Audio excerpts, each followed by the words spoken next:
हैं number first question से। First question है, उत्तर प्रदेश पुलिस का आदर्श वाक्य क्या है? आदर्श वाक्य या फिर आपसे पूछा जाएगा मोटो, इसको क्या बोलते हैं इंग्लिश में? मोटो। तो यूपी पुलिस का जो मोटो है वो है सुरक्षा आपकी, संकल्प हमारा। सी ऑप्शन करेक्ट हो जाएगा। नेक्स्ट क्वेश्चन है, उत्तर प्रदेश पुलिस ने अपना एथम सॉन्ग कब लॉन्च किया? तो यूपी पुलिस ने अपना एथम सॉन्ग जो है ये अगस्त 2023 में लॉन्च किया है। डिटेल से समझ लेते हैं क्वेश्चन को। तो 16 अगस्त 2023 को यूपी पुलिस ने अपना एथम सॉन्ग लॉन्च किया है। और यूपी पुलिस का एथम सॉन्ग कौन सा है? चट्टानों की जिद पिघला दी, बाजू को आग बनाया है, कांधे पर सितारे नहीं हमने यूपी का मान सजाया है। ये यूपी पुलिस का एथम सॉन्ग है। और ये जो सॉन्ग है ना, इसको रितेश रजवाड़ा ने लिखा है और इस सॉन्ग को आवाज दी है कुंवर अंशित ने। किसने? कुंवर अंशित ने इसको आवाज दी है। ठीक है, तो दोनों के नाम आपको याद रखना है, यहां से भी क्वेश्चन एग्जाम में बन सकता है। भारत का पहला केंद्रीय पुलिस विश्वविद्यालय किस राज्य में स्थापित किया गया? तो भारत का पहला केंद्रीय पुलिस विश्वविद्यालय ये उत्तर प्रदेश के ग्रेटर नोएडा में स्थापित किया गया। और इसको स्थापित करने का उद्देश्य क्या है? तो पुलिसिंग के क्षेत्र में अनुसंधान और विकास को बढ़ावा देना इसका उद्देश्य है। उत्तर प्रदेश सरकार ने पुलिस कमिश्नर प्रणाली को कब लागू किया? 5 स्टार लगाओ इस क्वेश्चन में, ये क्वेश्चन पूछा ही जाएगा। तो यूपी सरकार ने पुलिस कमिश्नर प्रणाली को लागू किया नवंबर 2022 में। ठीक है, और इसका उद्देश्य क्या है? तो कानून व्यवस्था को बेहतर और लोकप्रिय बनाना इसका प्रमुख उद्देश्य है। नेक्स्ट क्वेश्चन है, किसी राज्य में पुलिस में सबसे ऊंचा पद कौन सा होता है? किसी भी राज्य में पुलिस का जो सबसे ऊंचा पद है, जो हाईएस्ट रैंक है, वो डीजीपी की होती है। ठीक है, सी ऑप्शन करेक्ट आंसर हो जाएगा। डीजीपी का फुल फॉर्म एग्जाम में पूछा जाता है, तो आप कह देना director general of police DGP का फुल फॉर्म होता है। हिंदी में इसको क्या कहते हैं? हिंदी में कहते हैं महानिदेशक। क्या कहते हैं? महानिदेशक इसको हिंदी में कहते हैं। ओके, नेक्स्ट है, पुलिस के लोगों का रंग क्या होता है? ये आप लोग देख पा रहे होंगे, ये लोगो है और इसका रंग आप देख के बता सकते हैं, लाल नीला पुलिस के लोगों का रंग होता है। नेक्स्ट है, भारतीय पुलिस अधिनियम की किस धारा में पुलिस शब्द को परिभाषित किया गया है? दोस्तों, भारतीय पुलिस अधिनियम है 1861। ठीक है, और इसकी धारा 1 में पुलिस शब्द को परिभाषित किया गया है। ये क्वेश्चन पूछा गया था। नेक्स्ट की बात करें तो भारतीय पुलिस अधिनियम 1861 में कुल कितनी धाराएं हैं? आपसे पूछा जाए भारतीय पुलिस अधिनियम कब पारित किया गया, तो आप कह देना 1861 में। और टोटल धाराएं पूछी गई थी, तो टोटल इसमें 47 धाराएं हैं। ठीक है, 47 धाराएं हैं। सी ऑप्शन करेक्ट हो जाएगा। पुलिस विभाग में कितने पद होते हैं? हम पद की बात करें तो टोटल 16 पद होते हैं पुलिस विभाग में। सबसे ऊंचा पद मैंने आपको बताया, तो सबसे ऊंचा पद होता है डीजीपी का। ठीक है, इसको बोलते हैं डायरेक्टर जनरल ऑफ पुलिस। और सबसे निचला पद पूछा जाए, सबसे निचली इकाई पूछी जाए, तो आप कह देना कि जो कांस्टेबल होता है, ठीक है, कांस्टेबल, वो सबसे छोटी इकाई होती है। नेक्स्ट है, पुलिस में सबसे छोटी पोस्ट कौन सी होती है? देखिए यहाँ पर पूछा गया, तो मैंने बताया कि सबसे छोटी पोस्ट होती है कांस्टेबल। कुछ लोग बोलेंगे कि पुलिस की सबसे छोटी इकाई जो है या सबसे छोटी पोस्ट होमगार्ड की होती है, लेकिन भैया याद रखना, जो होमगार्ड है ना, ये पुलिस विभाग से नहीं होता है। ठीक है, ये अलग ही डिपार्टमेंट होता है, मतलब पुलिस की ये अलग यूनिट होता है, लेकिन ये पुलिस डिपार्टमेंट से नहीं होता है होमगार्ड। याद रखना, सबसे छोटी पोस्ट कांस्टेबल की होती है। और राज्य स्तर पर सबसे बड़ा पुलिस अधिकारी कौन होता है? तो राज्य स्तर की बात करें, पुलिस महानिदेशक यानी कि जो डीजीपी है, ये सबसे बड़ा पुलिस अधिकारी होता है। ठीक है, नेक्स्ट है, राष्ट्रपति पुलिस पदक कब अस्तित्व में आया? तो देखिए दोस्तों, हम बात करें राष्ट्रपति पुलिस पदक की, तो ये जो पदक है ये हर साल स्वतंत्रता दिवस और गणतंत्र दिवस समारोह के अवसर पर दिया जाता है। क्यों? पुलिस में विशिष्ट सेवा के लिए ये पदक दिया जाता है। ये कब अस्तित्व में आया? याद रखना, 1 मार्च 1951 को ये अस्तित्व में आया। और ये क्वेश्चन रिपीट हुआ था यूपीएसआई के एग्जाम में। पुलिस विभाग किस मंत्रालय के अधीन होता है? तो सभी राज्यों की बात करें, सभी राज्यों का जो पुलिस विभाग है ये गृह मंत्रालय होम मिनिस्ट्री के अधीन होता है, होम मिनिस्ट्री के कंट्रोल में होता है। नेक्स्ट है उत्तर प्रदेश पुलिस का मुख्यालय कहाँ पर है। ठीक है, तो अभी कमेंट मत करना, अभी उत्तर प्रदेश पुलिस का जो मुख्यालय है ये लखनऊ में है। ठीक है, और कौन सी बिल्डिंग में है, तो लखनऊ की सिग्नेचर बिल्डिंग में, याद रखना कौन सी, लखनऊ की सिग्नेचर बिल्डिंग में। पहले ये मुख्यालय था प्रयागराज में। ओके, सरदार वल्लभ भाई पटेल राष्ट्रीय पुलिस अकेदमी कहाँ पर स्थित है, तो दोस्तों राष्ट्रीय पुलिस अकेदमी ये स्थित है हैदराबाद में। ठीक है, और इस अकेदमी में क्या होता है, इस अकेदमी में आईपीएस की ट्रेनिंग होती है।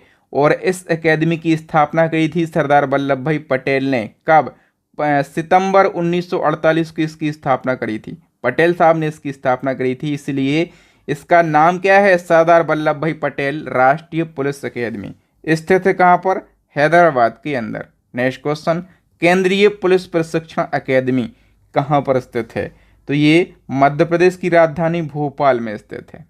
ठीक है, और इंटरपोल संगठन जो है इसका निम्न में से क्या काम होता है, इंटरनेशनल पुलिस, इसका काम क्या होता है, तो अंतर्राष्ट्रीय अपराधों पर नियंत्रण करना, बिल्कुल इसका काम है इंटरपोल का। और सीमा पर पुलिस का सहयोग करना, पुलिस से सहयोग करना, बिल्कुल ये भी काम है। अंतर्राष्ट्रीय अपराधों का सामना करने वाले संगठनों की मदद करना, बिल्कुल ये सारे काम है इंटरपोल के, याद रखना। ठीक है, अच्छा इंटरपोल, एक और क्वेश्चन बताइए कि जो इंटरपोल का मुख्यालय है कहाँ पर स्थित है, तो फ्रांस में है। ठीक है, और फ्रांस के लियोन्स शहर में इंटरपोल का हेडक्वार्टर स्थित है। इंटरपोल सबसे पहले तो फुल फॉर्म ही पूछा जाता है, तो इंटरनेशनल क्रिमिनल पुलिस ऑर्गेनाइजेशन इसका फुल फॉर्म होता है, हिंदी में कहते हैं अंतर्राष्ट्रीय आपराधिक पुलिस संगठन। स्थापना 1923 में, और फ्रांस के लियोन्स में हेडक्वार्टर है। सदस्य देशों की बात करें तो 195 सदस्य देश हैं, और इंटरपोल जो है 195 सदस्य देशों के साथ विश्व का सबसे बड़ा पुलिस संगठन है। विश्व का सबसे बड़ा पुलिस संगठन कौन सा है, इंटरपोल। क्या भारत इंटरपोल का सदस्य है, बिल्कुल भारत इंटरपोल का सदस्य है, और भारत 1949 में इंटरपोल का सदस्य बना, ये भी याद रखना है दोस्तों। इस बताइए उत्तर प्रदेश पुलिस का प्रतीक चिन्ह क्या है, तो आप लोग देख पा रहे होंगे यहाँ पर ये उत्तर प्रदेश पुलिस का प्रतीक चिन्ह है, और इसमें प्रतीक चिन्ह में ये जो आप क्या है इसमें, तो इसमें मछली है। ठीक है, और पूछा जाए कितनी मछलियाँ हैं, तो यूपी पुलिस के प्रतीक चिन्ह में 2 मछलियाँ हैं। ठीक है, कितनी मछलियों की आकृति है, तो आप कह देना कि इसमें 2 मछलियों की आकृति है। आप लोग देख पा रहे होंगे यहाँ पर एक मछली इस तरफ है और दूसरी मछली दूसरी तरफ है। यूपी पुलिस का नारा क्या है, यूपी पुलिस का नारा आपसे पूछा जाए या फिर मोटो पूछा जाए, ठीक है, तो आप कह देना कि सुरक्षा आपकी संकल्प हमारा, इसका नारा या फिर मोटो है। नेक्स्ट क्वेश्चन है, पुलिस को हिंदी में क्या कहते हैं, तो कई कई जगह आरक्षी कहा जाता है, आरक्षक कहा जाता है, राजकीय जनरक्षक भी कहा जाता है, कोतवाल भी कई जगह कहा जाता है। मतलब ये सभी शब्द पुलिस को हिंदी में उपयोग करते हैं। उत्तर प्रदेश पुलिस की स्थापना फटाफट से बताइए कब हुई थी स्थापना। आप लोग आंसर लगा रहे हैं कि नहीं कमेंट सेक्शन में। लास्ट में स्कोर भी बताना है कि आपने 60 क्वेश्चन में से कितने क्वेश्चन के सही आंसर दिए हैं। तो स्थापना की बात करें 1863 में यूपी पुलिस की स्थापना हुई थी। ये तो हमने स्थापना की बात करी कि 1863 में हुई थी, लेकिन एक और क्वेश्चन पूछा जाएगा कि किस अधिनियम के तहत उत्तर प्रदेश पुलिस की स्थापना हुई थी। तो भारतीय पुलिस अधिनियम 1861 के तहत यूपी पुलिस की स्थापना होती है 1863 में। अधिनियम 1861, स्थापना 1863। बहुत अच्छे से एक एक बात को अपने दिमाग में सेट कर लेना, यहाँ से क्वेश्चन पूछे जाएंगे आपके एग्जाम में। सबसे पुरानी पुलिस कौन सी है, सबसे पुरानी पुलिस है असम राइफल, सबसे पुरानी है ना। तो स्थापना कब हुई थी इसकी, इसकी स्थापना हुई थी असम राइफल्स की 1835 में। कब, 1835 में इसकी स्थापना होती है। नेक्स्ट, भारत में सबसे ज़्यादा पुलिस स्टेशन किस राज्य में है, तो यूपी सबसे बड़ा राज्य है ना भारत का, तो सबसे ज़्यादा पुलिस स्टेशन जो हैं ये उत्तर प्रदेश राज्य में ही देखने के लिए मिलते हैं। कांस्टेबल जो होता है पुलिस में सबसे निचली पोस्ट मानी जाती है, तो इसमें कितने स्टार होते हैं, सबसे निचली पोस्ट है। कांस्टेबल में कोई भी स्टार नहीं होता, ठीक है। एक स्टार की बात करें तो ASI एक स्टार होता है इसके पास, और assistant sub inspector full form होता है, और SI यानी कि सब इंस्पेक्टर के पास 2 स्टार होते हैं। और 3 स्टार की बात करें तो जो इंस्पेक्टर होते हैं, जो निरीक्षक होते हैं, जिनको हम नगर निरीक्षक बोलते हैं, जिनको हम TI बोलते हैं, टाउन इंस्पेक्टर, इनके पास 3 स्टार होते हैं। कांस्टेबल के पास बिल्कुल भी स्टार नहीं होता है। ठीक है, प्रमोशन होते होते लग जाएंगे, डोंट वरी, नौकरी हासिल कर लीजिएगा। सबसे पहले बताइए कि उत्तर प्रदेश पुलिस का सबसे बड़ा पुलिस थाना कौन सा है, सबसे बड़ा पुलिस स्टेशन कौन सा है यूपी पुलिस का? मोस्ट इंपोर्टेंट क्वेश्चन है। तो नारखी पुलिस स्टेशन, ये फिरोजाबाद में पड़ता है। ठीक है, ये यूपी पुलिस का सबसे बड़ा पुलिस स्टेशन है। हम बात करें उत्तर प्रदेश के प्रथम DGP यानी कि महानिदेशक कौन थे? फटाफट से बताइए। करेक्ट आंसर हो जाएगा नरेश कुमार, यूपी के फर्स्ट DGP थे। उत्तर प्रदेश की पहली महिला पुलिस कमिश्नर कौन बनी है? मोस्ट इंपोर्टेंट क्वेश्चन, अभी बनी है। इनका नाम क्या है? इनका नाम है Lakshmi Singh. B option correct answer हो जाएगा। भारत का नंबर 1 पुलिस स्टेशन कौन सा है? पूरे भारत का अभी नंबर 1 पुलिस स्टेशन बना है अस्का पुलिस स्टेशन। ठीक है, और ये पुलिस स्टेशन उड़ीसा राज्य के गंजम जिले में पड़ता है। IPS का फुल फॉर्म क्या होता है? तो सभी लोग जानते होंगे IPS का फुल फॉर्म क्या होता है? इंडियन पुलिस सर्विस IPS का फुल फॉर्म होता है। ठीक है, पुलिस का फुल फॉर्म क्या होता है? और तो पुलिस का फुल फॉर्म बताइए फटाफट। Public officer for legal investigation and criminal emergencies police का फुल फॉर्म होता है। ठीक है, नेक्स्ट है, भारत में कुल कितने थाने हैं? पूरे भारत में पुलिस स्टेशनों की बात करें तो पूरे भारत में 16,671 पुलिस स्टेशन है लगभग। ठीक है, हम बात करें कि उत्तर प्रदेश में कितने पुलिस स्टेशन हैं, तो यूपी के अंदर 1526 पुलिस स्टेशन हैं लगभग। ओके, भारत में पुलिस सेवा शुरू करने का श्रेय किसे दिया जाता है?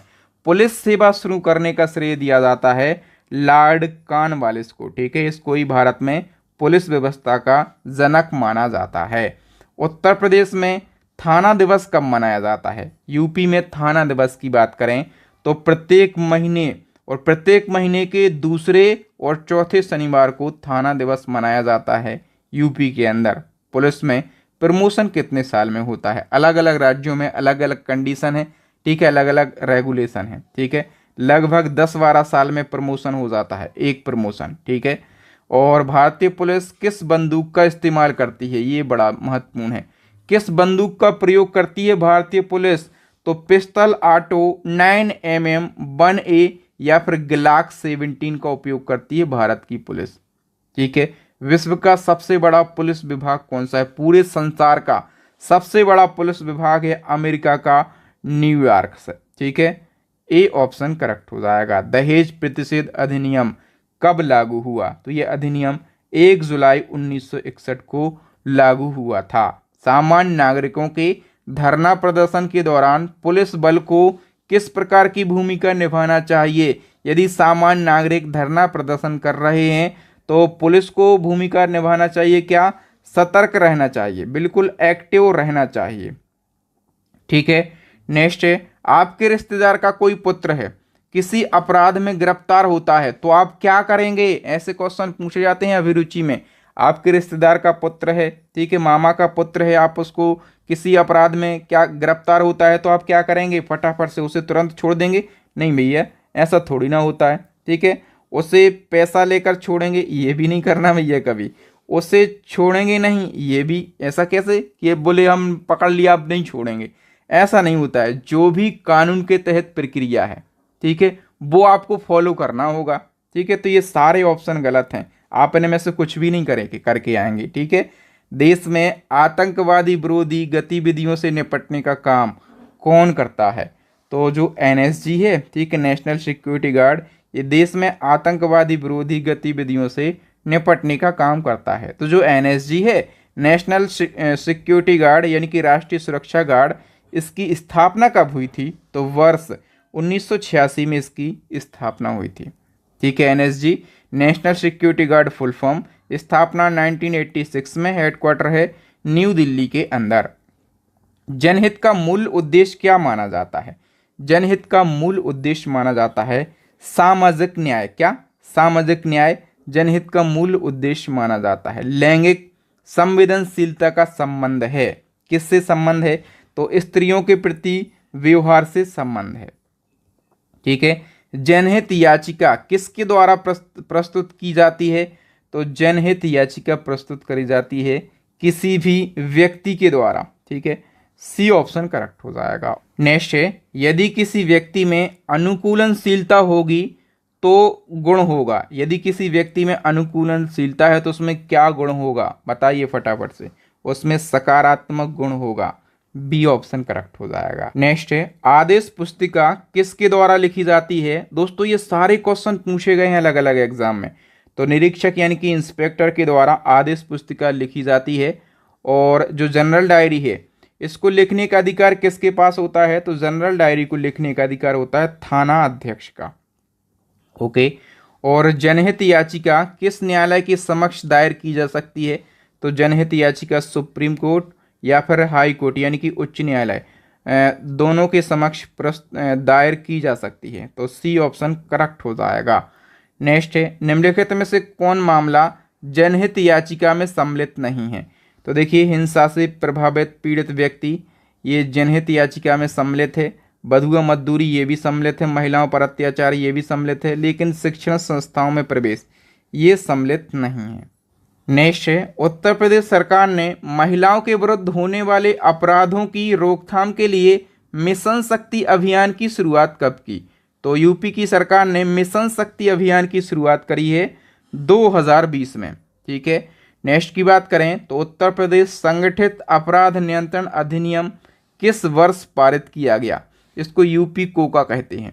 तो ये जो अधिनियम है महत्वपूर्ण है और ये पारित किया गया दोस्तों 2018 में। अधिनियम 2017 का है लेकिन कब पारित हुआ, 2018 में पारित हुआ। नेक्स्ट है, उत्तर प्रदेश में महिलाओं की सुरक्षा के लिए महिला शक्ति हेल्पलाइन नंबर क्या है। तो यूपी में महिला शक्ति हेल्पलाइन नंबर सभी को पता होगा 1090 है। कितना है, 1090। ये क्वेश्चन कई बार पूछा जाता है। और बताइए, भारत में बाल संरक्षण और कल्याण के लिए आपातकालीन टोल फ्री हेल्पलाइन नंबर क्या है। चाइल्ड हेल्पलाइन नंबर की बात करें तो ये है 1098। कितना, 1098।